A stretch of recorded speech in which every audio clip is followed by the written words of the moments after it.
سيدنا محمدا عبده ورسوله الذي أرسله بالحق بشيرا ونذيرا وداعيا إلى الله بإذنه وسراجا منيرا. أما بعد، قال الله تعالى عز وجل في كلامه المجيد وفي فرقانه الحميد: أعوذ بالله من الشيطان الرجيم. بسم الله الرحمن الرحيم. وقضى ربك ألا تعبدوا إلا إياه وبالوالدين إحسانا. إما يبلغن عندك الكبر أحدهما أو كلاهما فلا تقل لهما أف ولا تنهرهما وقل لهما قولا كريما.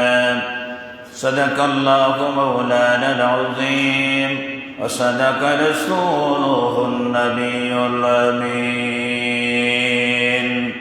في شان حبيبه مخبرا واميرا: إن الله وملائكته يصلون على النبي يا أيها الذين آمنوا صلوا عليه وسلموا تسليما. اللهم صل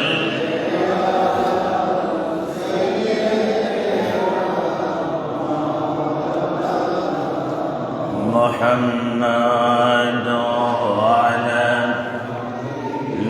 سيدنا. সবাই পান করে পড়েন আল্লাহুম্মা সাল্লি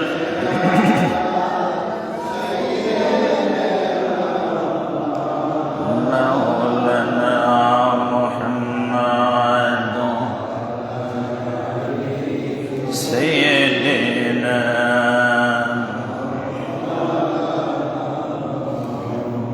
কোথায় আবু বকর ওমর, কোথায় উসমান আর আলী?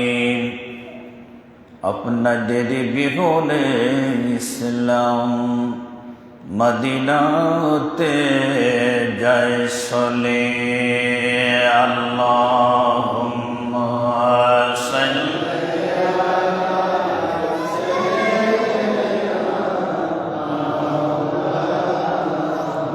মুহাম্মদ سيدنا.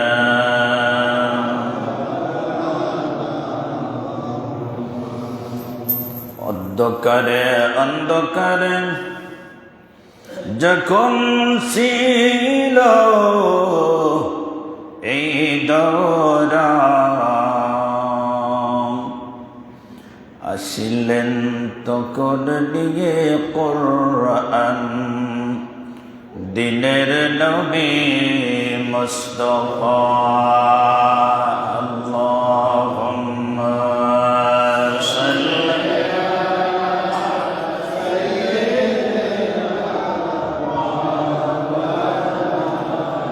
মুহাম্মদ সাইয়্যিদিনা।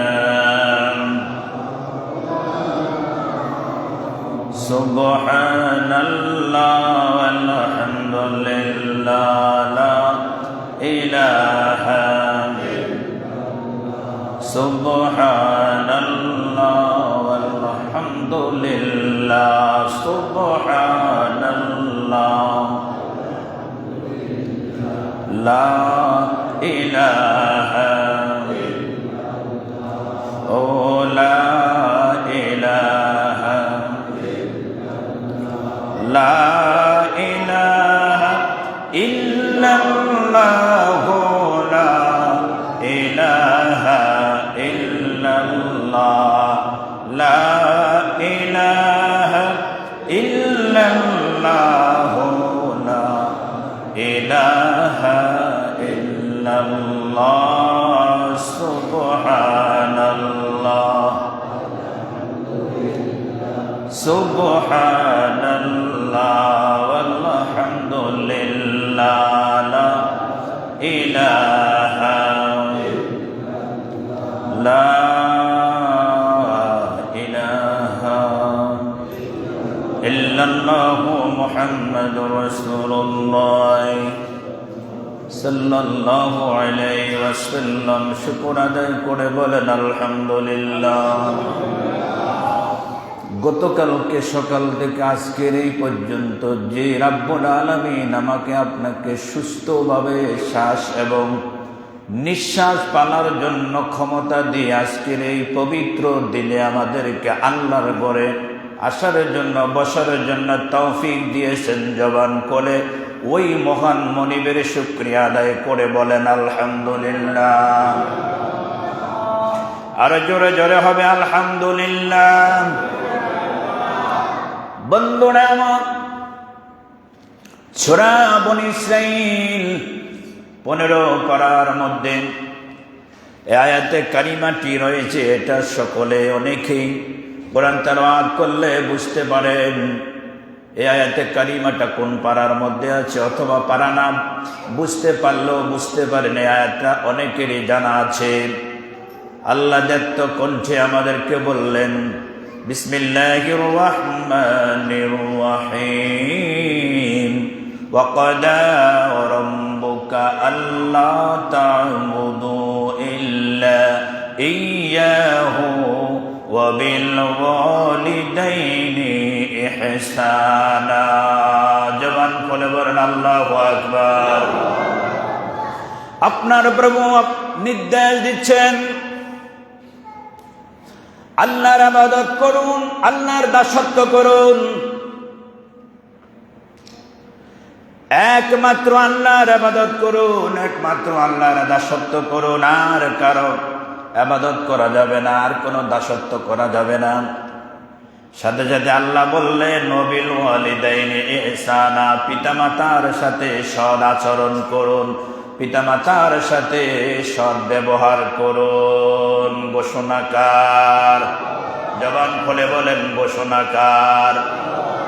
একদিকে আল্লাহ অর্ডার করলেন ইবাদত করো তার, যার সাথে কারো শরীক করা যাবে না, যার সাথে কাউকে অংশীদারিত্ব করা যাবে না,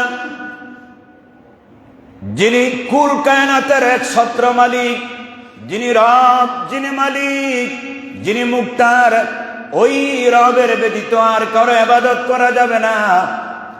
এই কথা বলার পরে আল্লাহ বললেন ওয়াবিল ওয়ালিদাইনি ইহসানা, তোমরা রবের ইবাদতের পরে, রবের গোলামির পরে, রবের দাসত্বের পরে সৎ আচরণ করো তোমাদের পিতামাতার সাথে। জোরে বলেন আল্লাহু আকবার। দুইটা ওয়ার্ডার আল্লাহ এখানে করলেন। একটা আল্লাহর ইবাদত, আল্লাহর হুকুম মানা, আল্লাহর দাসত্ব স্বীকার করে নেওয়া, অবনত মস্তকে আল্লাহকে সেজদা করা, রব মেনে নেওয়া, জবান দিয়ে স্বীকৃতি দেওয়া, অন্তর দিয়ে বিশ্বাস করা, আর কাজে পরিণত করে রবের দাসত্ব করা। দ্বিতীয় নম্বরে আল্লাহ বললেন তোমরা তোমাদের পিতামাতা, তোমাদের জন্মদাতা পিতামাতার সাথে ভালো আচরণ করো। সুবহানাল্লাহ। এই জায়গায় আসলে অনেকগুলো তাফসীর আছে, প্রত্যেকটা তাফসীরের ভিতরে সবিস্তারিত আলোচনা রয়েছে। পিতামাতার সাথে সৎ আচরণ কেমন হবে, সৎ ব্যবহার কেমন হবে, ভালো আচরণ কেমন হবে, এটা দুইটা স্তর আছে। থাকতে একরকম, ইন্তেকালের পরে আরেক রকম।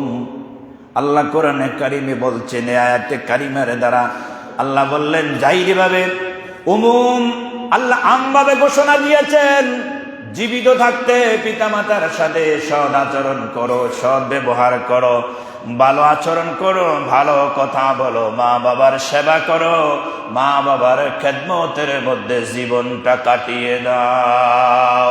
আল্লাহু আকবার। বন্ধুরা আমার, এহসানের অনেকগুলো স্তর আছে, অনেকগুলো ক্লাস আছে, অনেকগুলো শ্রেণী আছে।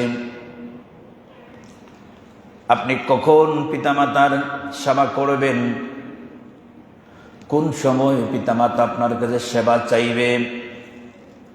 প্রত্যেকটা পিতামাতাই জ্ঞানী, প্রত্যেকটা পিতামাতা সন্তানের চাইতে অনেক জ্ঞানী। যেরকম সুবহানাল্লাহ। বুঝে আসছেন আপনাদের?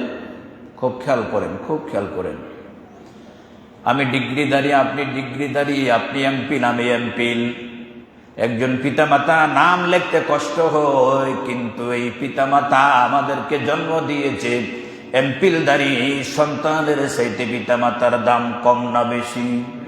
জোরে বলেন, কম না বেশি? মাঝে মধ্যে তো আমরা বলে ফেলি, মা তুমি বুঝো না, বাবা তুমি বুঝো না। এমপিল ছেলে বুঝে, ডিগ্রিধারী মেয়ে বুঝে। বাড়িতে আমার মা বোনেরা যারা আছেন, মনোযোগ দিয়ে আজকের আলোচনাটা শোনার জন্য আমি বিনীতভাবে অনুরোধ করব। ঘরের কাজও করেন, মসজিদের মাইকের দিকে কানটা লাগাইয়া দেন। প্রতিদিন আমি ওয়াজ করি, প্রতিদিন অনুরোধ করি না? আজকে বাড়িতে যতগুলো মা বোন আমার ওয়াজ শুনবেন, আমল করার জন্য চেষ্টা করবেন। আমি আজকে দোয়া করব, আল্লাহ যেন প্রত্যেকটা মা বোনকে হযরতে রাবিয়া বসরির মতো বানাইয়া দেয়। বলেন আমিন।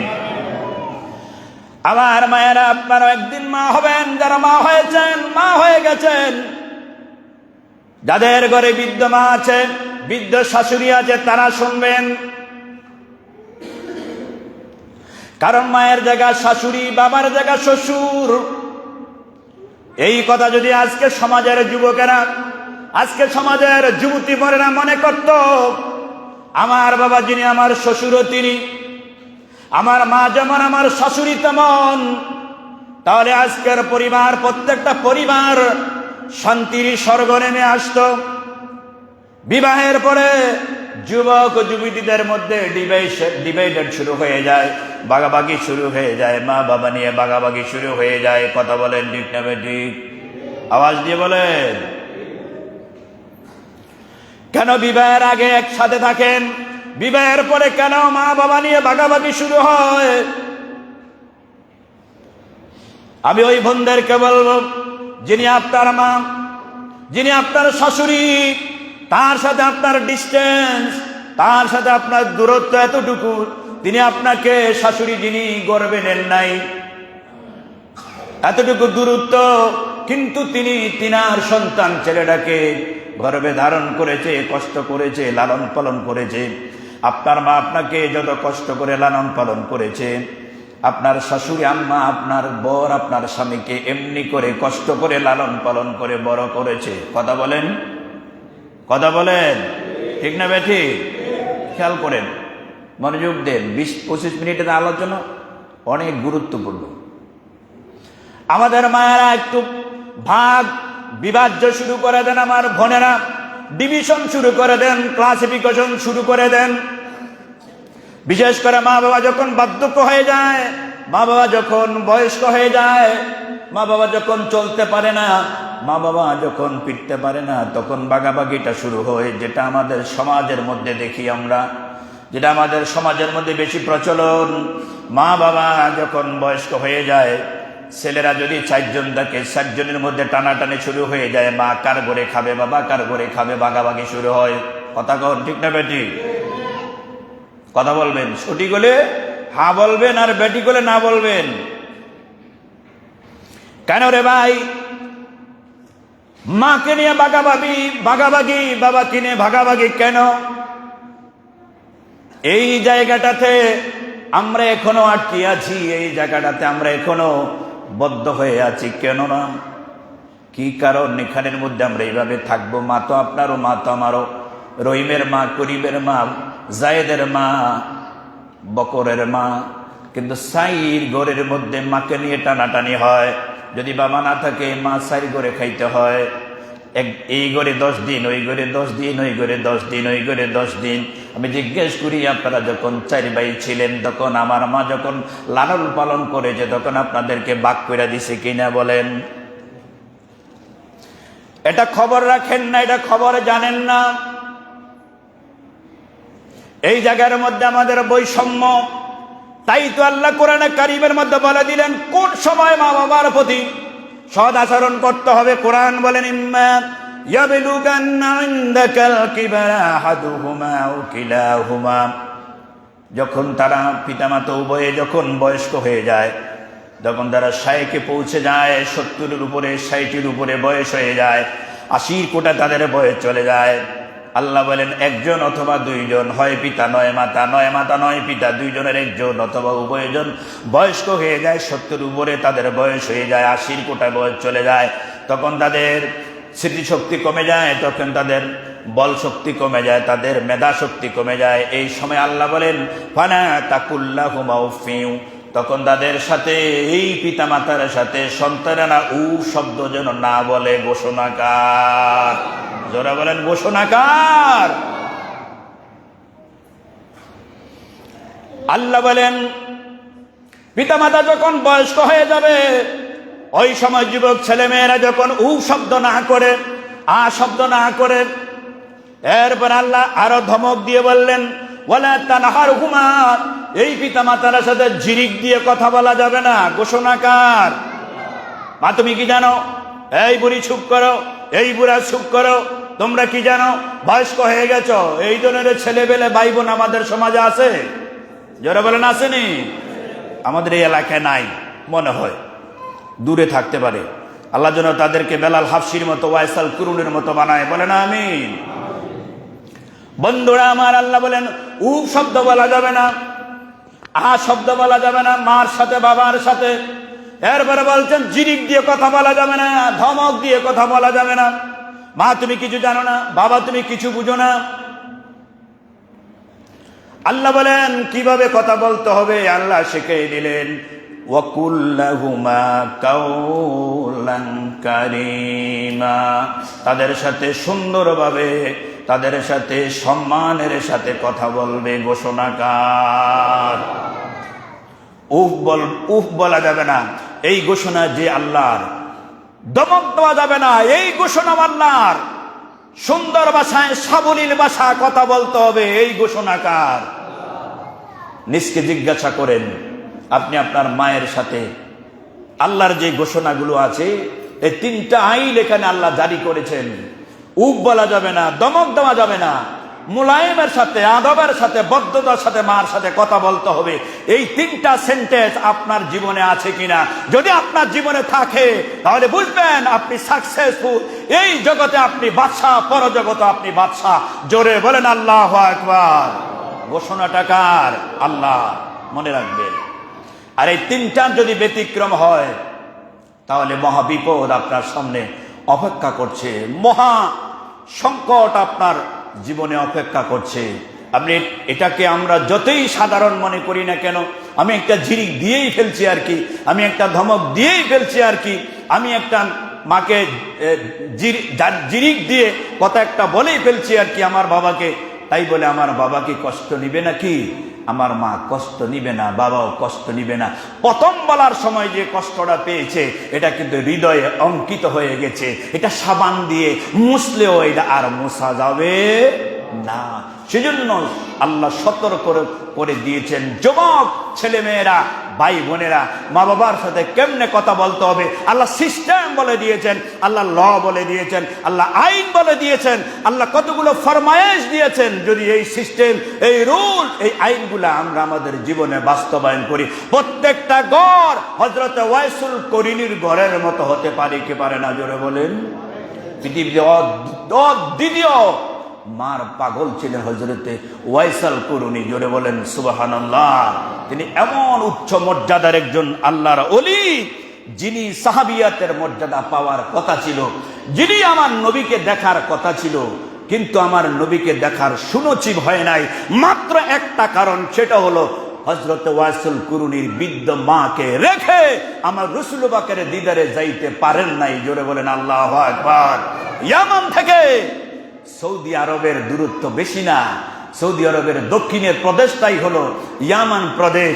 ইয়ামান প্রদেশ থেকে মক্কা, মক্কা থেকে মদিনা আসায় ওয়াসুল করণীর জন্য সেদিন বেশি কষ্টের ছিল না, কিন্তু বৃদ্ধ মাকে পেলে দিয়ে ওয়াসল কুরুনি আমার নবী দিদার দেখার জন্য বহুবার মাকে আবেদন করেছে। মা অনুমতি দেয় নাই, জীবনে একবার অনুমতি দিয়েছে।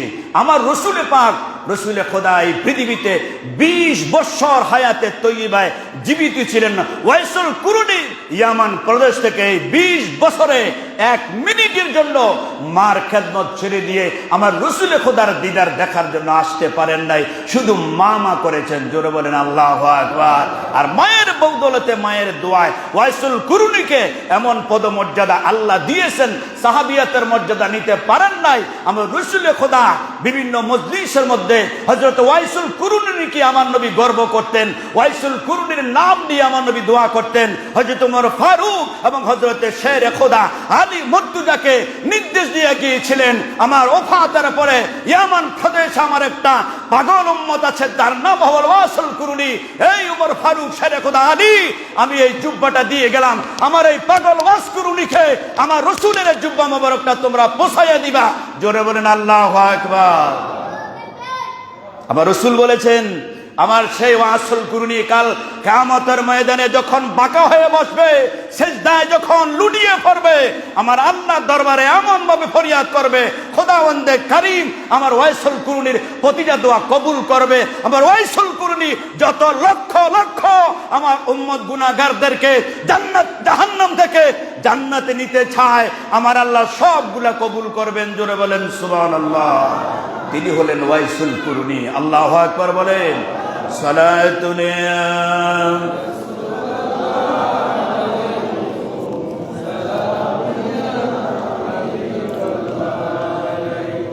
সালাতুন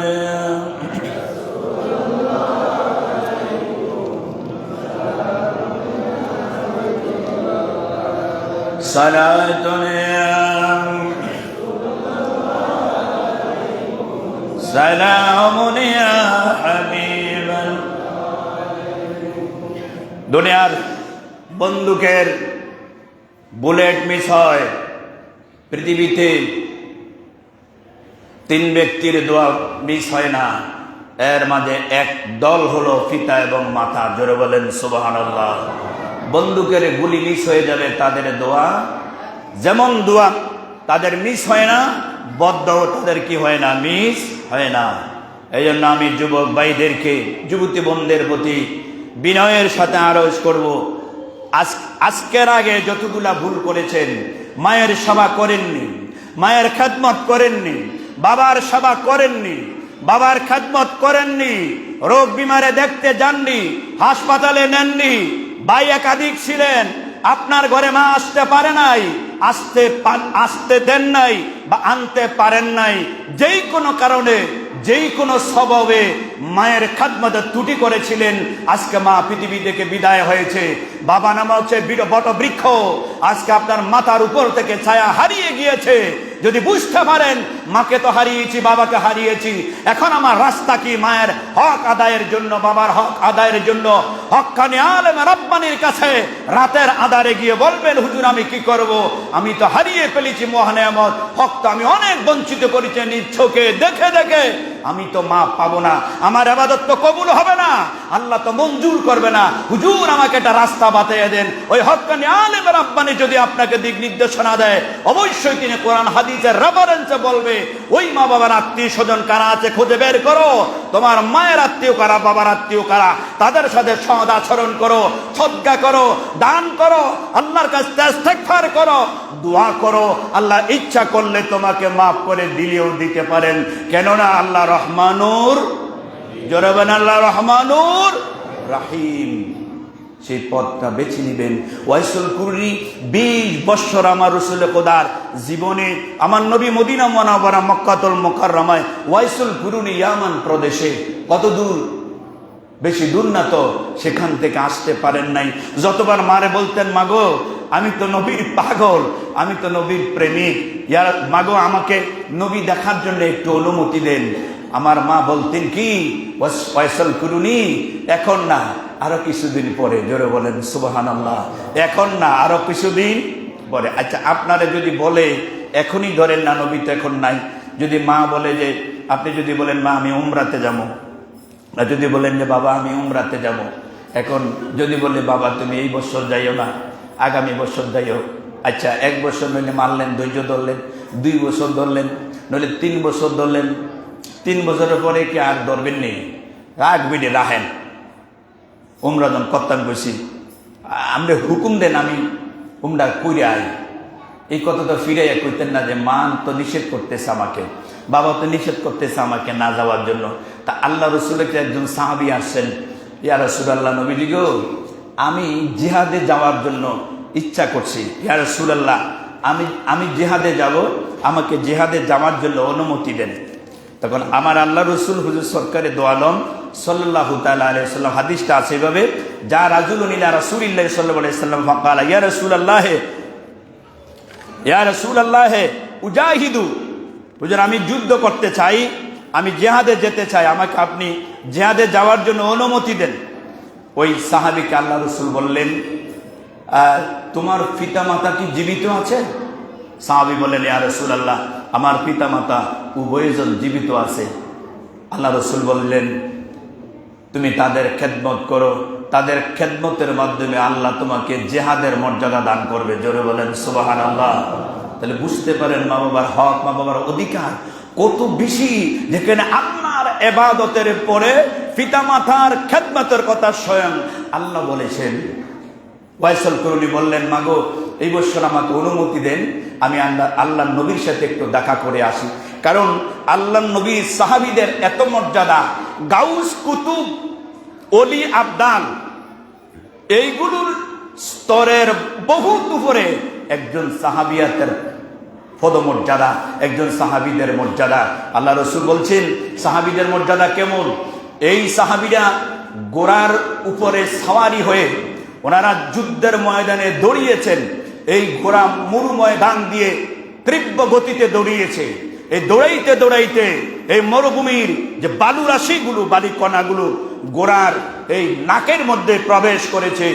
এই নাকের ভিতরে বালুকণাগুলার যেই পদমর্যাদা, ওলি আল্লাহরা এই মর্যাদা পর্যন্ত যাইতে পারে না। জোরে বলেন আল্লাহু আকবার।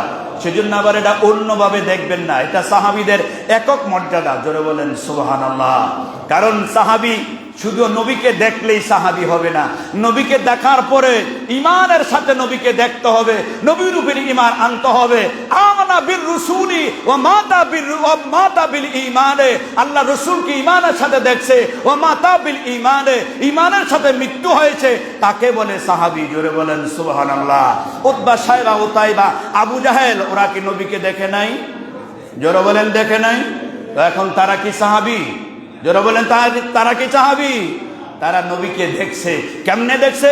মুহাম্মদ ইবনে আব্দুল্লাহ, মুহাম্মদ ইবনে আব্দুল্লাহ ভাতিজা মোহাম্মদ, আব্দুল্লাহর পুত্র মোহাম্মদ, আমাদের মতো মানুষ মোহাম্মদ, এইভাবে দেখছে। সাহাবীরা কিভাবে দেখছে? সাহাবীরা দেখছে আমার নবী হলো মুহাম্মদুর রাসূলুল্লাহ, আমার নবী হলেন খাতামুন নবী, আমার নবী হলো শেষ নবী, আমার নবীর উপরে ঈমান আনছে, আমার নবী সর্বশেষ মেসেঞ্জার, আমার নবী জানিয়ে আসছে সত্য আনছে, যা বলছে সত্য বলছে, এবং শেষমেশ ঈমানের উপরে মৃত্যুবরণ করেছে, তাদেরকে বলা হয়েছে সাহাবী। জোরে বলেন আল্লাহু আকবার। শুধু নবী দেখলেই সাহাবী হওয়া যাবে?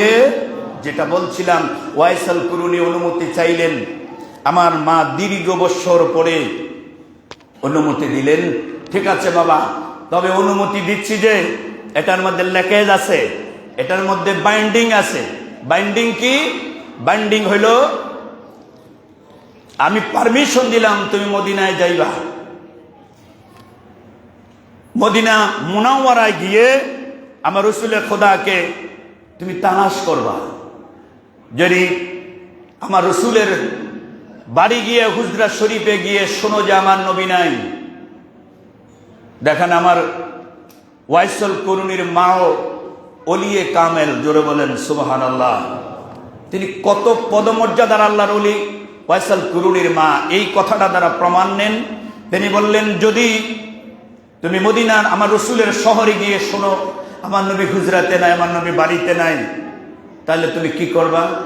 কমা আপনি বলেন আমি কি করব? কয় তুমি ওই জায়গায় আর 1 সেকেন্ডও দাঁড়াইতে পারবা না, সরাসরি তুমি ওখান থেকে আবার ইয়ামানে আমার কাছে চলে আসবা। জোরে বলেন সুবহানাল্লাহ। এটা দ্বারা কি, এই কাজটা কি আমাদের দ্বারা সম্ভব না অসম্ভব? জোরে বলেন সম্ভব না অসম্ভব? আরে অসম্ভব বলেন না কেন? আমাদের দ্বারা কি সম্ভব না অসম্ভব? আপনি কি মদিনা শরীফ যাইয়া নবীর জন্য একটু হলে অপেক্ষা করতেন না?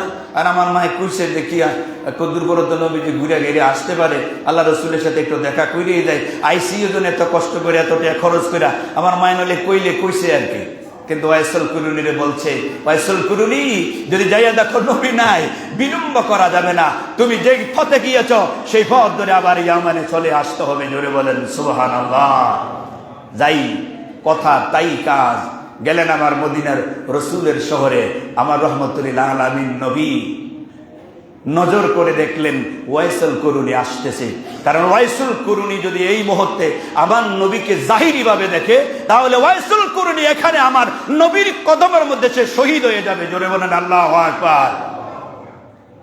এই জন্য আমার রসুল সরকারে দো আলম হঠাৎ করে আল্লাহ রসুল যখন ওয়াইসুল কুরুনিকে দেখলেন, তখন আমার নবীজি হুজরা শরীফ থেকে একটু দূরে চলে গেলেন। মা আয়েশা সিদ্দিকা রাদিয়াল্লাহু তাআলা আনহা উনি হুজরা শরীফের মধ্যে ছিলেন। তিনাকে জিজ্ঞাসা করলেন আল্লাহ রসুল কোথায়? হযরত আয়েশা সিদ্দিকা রাদিয়াল্লাহু তাআলা আনহা বললেন আল্লাহর নবী তো নাই, হুজরা শরীফে নাই। ফের জিজ্ঞাসা করেন নাই কোথায় গিয়েছে, কখন আসবে?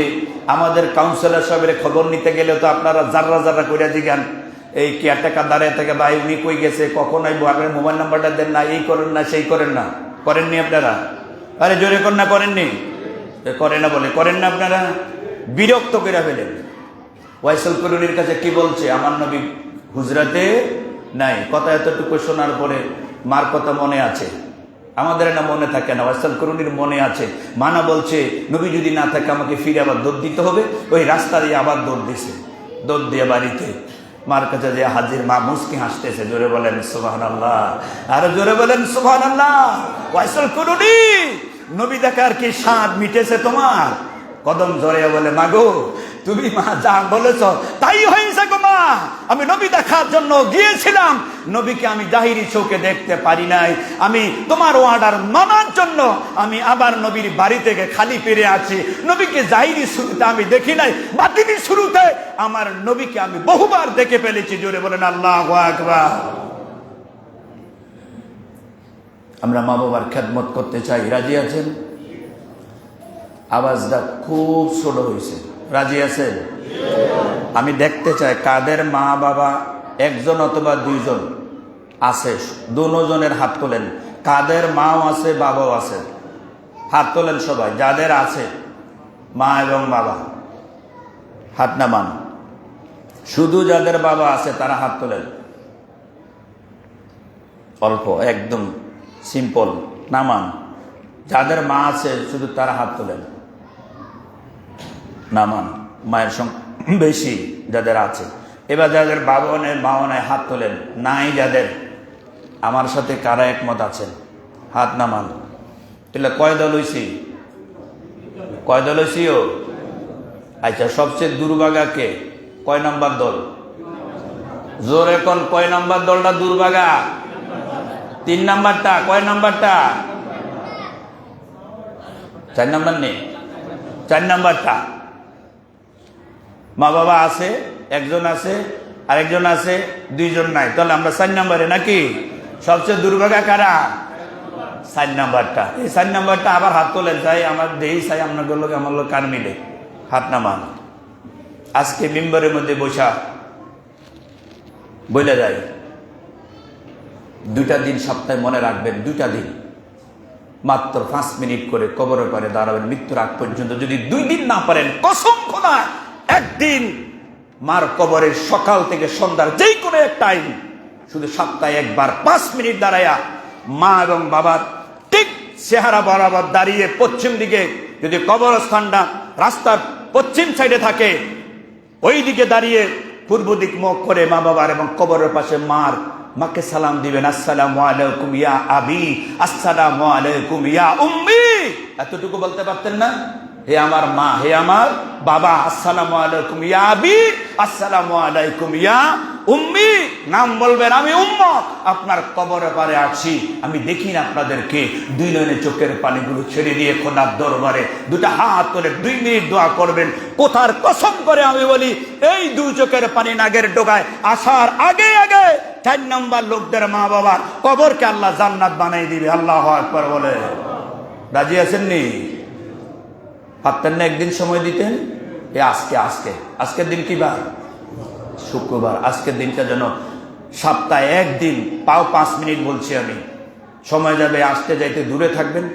এই সূর্য উঠা থেকে সূর্য অস্ত যাওয়ার আগ পর্যন্ত 5টা মিনিট কবরের পারে দাঁড়িয়ে দোয়া করবেন। আমি গুনাহগার এখানে বলে গেলাম, আপনি কোনোদিন বিপদে পড়বেন না, আপনি কোনোদিন মুসিবতে পড়বেন না, আপনি কোনোদিন অভাবগ্রস্ত হবেন না, আপনি কোনোদিন গাড়ির নিচে অ্যাক্সিডেন্ট করে মরতে হবে না। রক্ষা করবে কে? জোরে বলেন কে? আল্লাহ। আজকে আর আলোচনায় আমি যাচ্ছি না, এটা অনেক বড় আলোচনা। আল্লাহ তাআলা যেন আমাদেরকে, যাদের পিতামাতা জীবিত আছে, তাদেরকে যেন আল্লাহ খেদমত করার তৌফিক দেয়। বলেন আমিন। এই জিনিসটা কত বড় নিয়ামত, এই জিনিসটা কত বড় আমানত, আজকে আর আলোচনা করতে পারি নাই। আগামী জুমাবারে আল্লাহ যদি বাছাইয়ে রাখে আপনাদেরকে আমাকে, তাহলে আরো আলোচনা করব। মা বাবার দোয়াটা বুলেটের মতো কাজ করে জ্বলন্ত প্রমাণ আপনাদের সামনে উপস্থাপন করব। সে পর্যন্ত আল্লাহ যেন আমাদেরকে বাছাইয়ে রেখে। সবাই বলেন আমিন।